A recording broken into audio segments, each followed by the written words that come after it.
On this episode of Money Matters with Jim Doyle, outside factors often influence financial decisions. Claire Sutton, Deborah Brakely, and Marina Adshade take a look at the psychology of money. Plan more, worry less. This is Money Matters with Jim Doyle.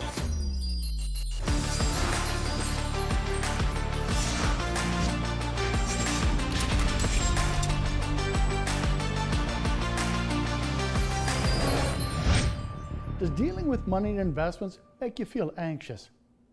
Does the mere thought of being responsible for financial decisions raise your blood pressure? Are you one of many who feel financial shame around your lack of money knowledge, previous investment decisions, or lack of financial success? We're in for a lively one today as we talk about money and investments, the psychology of money. But first, I sent Paige to pull the Band-Aid off, talking about money and investments. Does dealing with money and investments make you nervous? Not really. Okay, why not?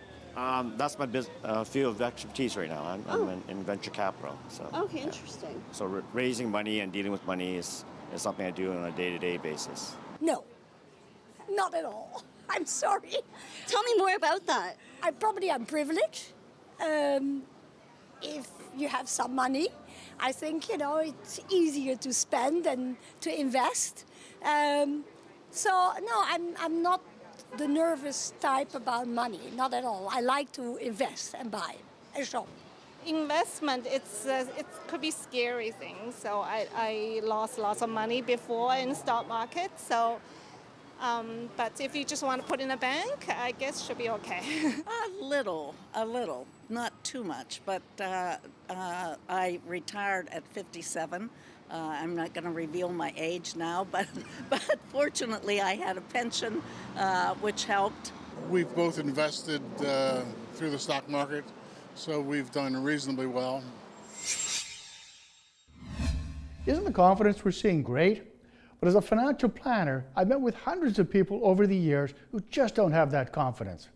For those who think they have little control over their financial future, is there a tendency to disengage? Marina? Yeah, so it's interesting when we think about money, people plan for different things. A lot of people plan for the retirement, and I think that's what we're seeing in these people that we see on the street. People want to plan for their education, buying cars and things like that. And I think that that's where the disengagement happens, because a lot of these things are off in the future. So Deborah, that financial confidence, what are your thoughts on it?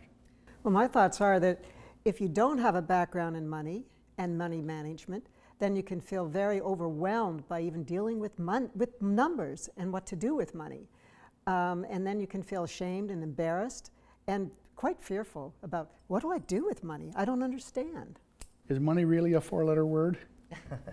Well, I'm an economist, so we all love money, right? But so it's not really a four-letter word, but actually in our society, it's not something that we talk about that much. We're happy to talk about politics and religion and other things, but actually as a group, we don't necessarily sit around and talk enough about money, about what our plans are and how we spend it, how we save it, how we invest it. It's a little bit of a taboo topic. To take the first steps to reduce money anxiety, consider building a written financial plan. We'll be right back. It might be a judgment of one relative to their wealth. It means you're probably spending money before you have it, or you don't have enough for the future.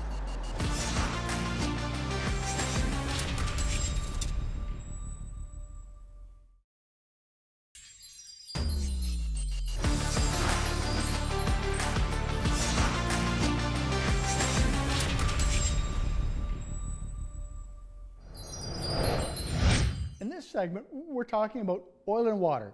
What? No? Okay, I guess what I really mean is we're talking about emotions and money. Marina, what are your thoughts? When I think about emotions and money, one of the things that I'm seeing a lot there, especially among people who are younger, is like a sense of despair. They have these goals, they have things that they want to save money for, but they're just not sure they're ever going to be able to achieve those goals. And so people aren't necessarily saving as much as they would otherwise as they might if they had some clear objectives that they thought they would eventually meet. And of course, I think they would meet them, right? If they seemed achievable. But this is what I'm hearing a lot, especially from young people like my students. Now, if we're not looking at the future, is that a good idea? I have young adult kids, and my daughter just this week made her first contribution to her RRSP. She wrote me and she's like, I'm finally an adult. I have a health plan and I have an RRSP. And I think this is important because even though, you know, if you're in your early 20s, retirement seems so far away, but it's so much easier if you start planning now than if it is when you start planning when you're in your 40s or even in your 50s. So it's good to have a long-term goals, but it's actually also good to have short-term goals. I want to save for a holiday. I'd like to buy a car. Marina, how I loved how you shared, set some goals, okay? I met up with Claire Sutton, a registered clinical counselor, to talk about our powerful emotions around money. So, aside from what it can buy, what does money represent? Well, for many people, money represents freedom, responsibility, legacy, empowerment. But for far too many people, money represents anxiety, anger, fear of never having enough. And why is that? Well, the simple answer is people have not been educated around money, around financial literacy. So they're coming into adulthood without the knowledge and not knowing what to do, and they feel they should know, so they're very ignorant, and they should know. That's right. Wow, that's powerful. And how do families typically respond when they're in that situation? Well, it's a lot of anxiety, a lot of stress. The anxiety about finances permeates every area of their lives to the point where it causes so much stress within actually all members of the family, not just the parents, the children as well. Well, who knew money had so many aspects to it? When we frame money from the perspectives of freedom, legacy, responsibility, keeping up with the Joneses, or even the fear of being judged, how does this influence our decision making? Deborah? Well, if we can take time to self-reflect and think about what does money actually mean to me, then money can be a friend. If we don't do that, then we can be ruled and influenced by negative self-beliefs like I'll never be good enough, I'll never understand money. It's interesting you talk about keeping up with the Joneses, because I really wonder if that's what people are doing today.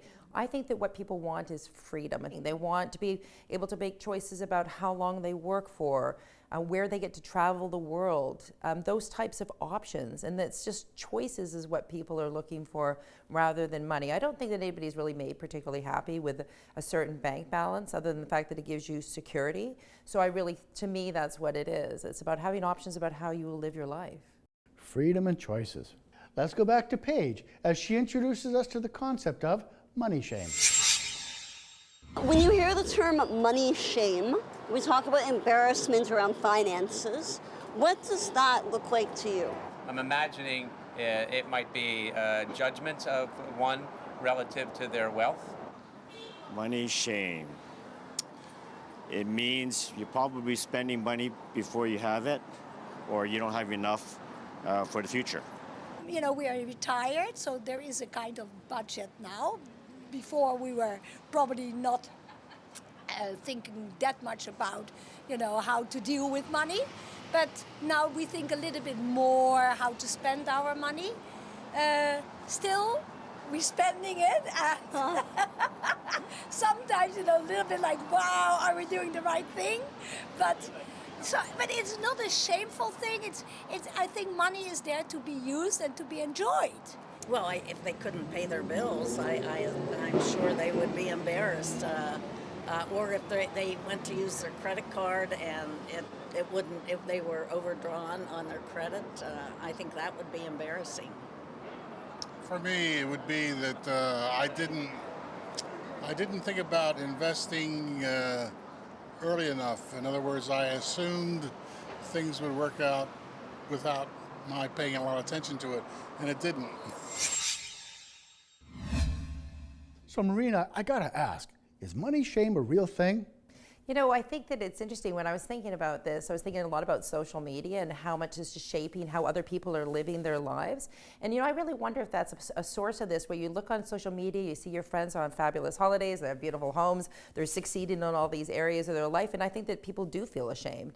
Now, Deborah, I know you got a lot to say on this subject. Well, money shame, I think, shows up more as negative self-beliefs. I'm not good enough, I can't handle math, I don't know what I'm doing, I'll always be poor. So I think a lot of negative self-beliefs and self-judgment and self-doubt come into the picture. And maybe some of this is too thinking everybody else is better at this than you are, right? I think that's where the shame part comes from, is that other people can do this, why can't I? Which of course isn't true. Yeah, of course not. Why can't I? We'll be right back. I would say make sure you put some aside for tomorrow. And whether it's RSPs or TFSAs, that's important. I think you got to save for tomorrow instead of spending today.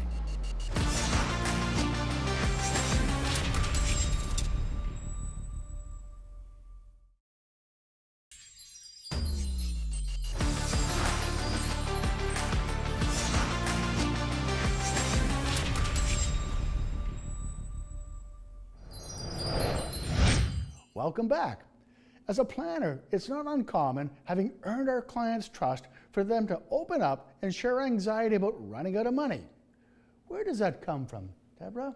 Well, it comes from that basic anxiety and lack of trust in ourselves and lack of belief in ourselves that we can actually manage money and learn about money and become literate about money and find somebody who can help us understand more about what's underneath the decisions we've made and how we can move forward and change that up. Yeah, education, I'm an educator, this is what I do, and I think that we really need to think in terms of lifelong education. We don't get this training in school. In the grade 10 when we take some life skills course, they don't teach us enough about financial literacy, so we have to take it upon ourselves. We consult with experts on all areas of our lives. We hire a personal trainer, we go to the gym, we talk to people about our diet and other things. Why not talk to people about our personal finances? Oh, you're my new best friend. That's great advice. Well, and what about actually taking time to reflect on what are the values that are important to me? Is generosity important to me? So in a way, developing an inner wealth of who am I? Who's my true self? And what are my values? What is it that has meaning for me in this life? Let's go back to Paige for some thoughts on helping you worry less about money. So worrying about money is huge. What is one tip you might have to help people feel less stress around their finances? Well, money takes place over a long period of time. It takes a long time to build wealth, and you don't have to start with much. You just have to be consistent about it. The sooner you start, the sooner you'll find yourself in a place of comfort. I would say make sure you put some aside for tomorrow. And whether it's RSPs or TFSAs, that's important. I think you got to save for tomorrow instead of spending today. And the other thing that concerns me is inflation, and we can very readily, at least in the States, we can get into inflation, and of course that can wipe you out. Just spend within your limit. Pay your credit card, and if you can't afford it, just don't buy it. Some sage advice. Save for tomorrow instead of spending today, and spend within your limits. We all know this stuff at our core, but why do we fight it? Marina? I think that we've touched on this about what we know and where our confidences lie in terms of the psychology of money. And I think that that's really where the secret is, talking to people about money, trying to figure out what it is that we want in our lives and how to move forward. What would you say with regards to goal setting? First of all, before we do goal setting, we need to actually know what we want, what's important to us, what is our vision, and then unpack some of the negative feelings and emotions and thoughts that get in the way and actually approach those with non-judgment. And what are your thoughts on that, Marina? One of the things that we see this coming up in the conversations with people on the street is people actually, besides not understanding their own personal finances, it's good to understand generally what's going on in the world. And again, I'm an economist, so of course I'm always going to say, look at the economy, right? We went to Claire to talk about something that's uncomfortable. How to build comfort around your personal finances. So why do people feel anxious around making money or investment decisions? That's a good question, Jim. Money and investments are two different things. They need to have money left over to make the investments. And the simple answer is that people feel anxiety because they don't understand money, the management of money, and they surely don't understand investments. How does responsibility play into this? Well, Responsibility plays in that they need to take charge of their lives. They need to be able to manage their lives effectively. And unless they understand money and investments, this is a marathon, a long-term plan, then they will not get to their lifelong goals. Now, I've heard people tell me before, Jim, I just hate this money stuff. What would you suggest for them? To get help, to seek out the right advisors, to learn as much as they can about money, to interview several advisors and find one that connects with them, that will take the time to explain what it is about money and what investments are and how they can minimize their debt. It's never too late, Jim. Investing in the relationship? Absolutely investing in the relationship. You have to have a relationship of trust. I mean, this is your hard-earned money. And to have a plan, you need someone who's going to help you execute that plan. That's powerful advice. I like the bit that says, create and execute a plan.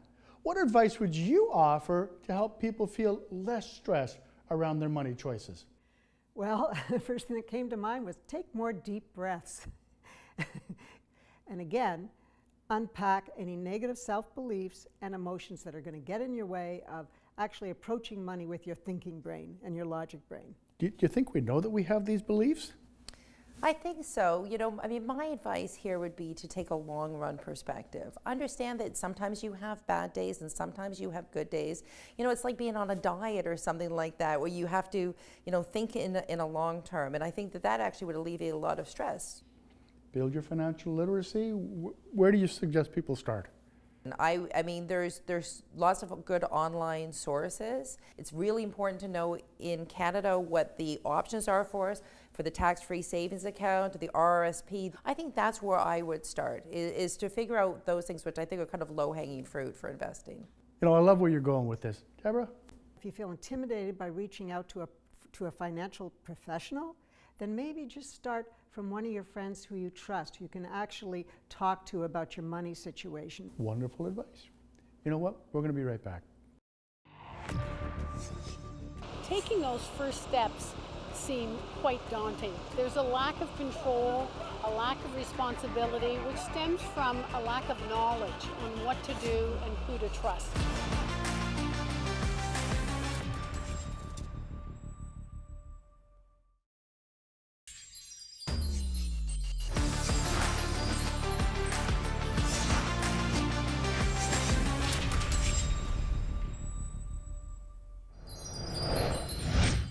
Welcome back. It's now time to get our panel's final thoughts on money and investments, the psychology of money.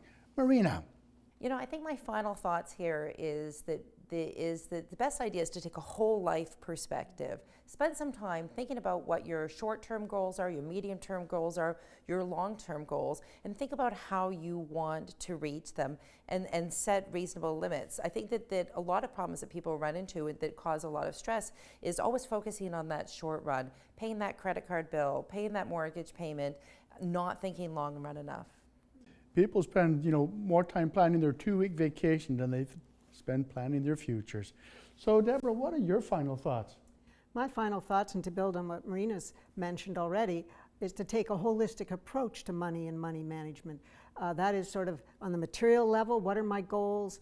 On the cognitive level, what are my thoughts and beliefs? And on the emotional level, what are my emotions? And even spiritual, meaning the meaning of money to me.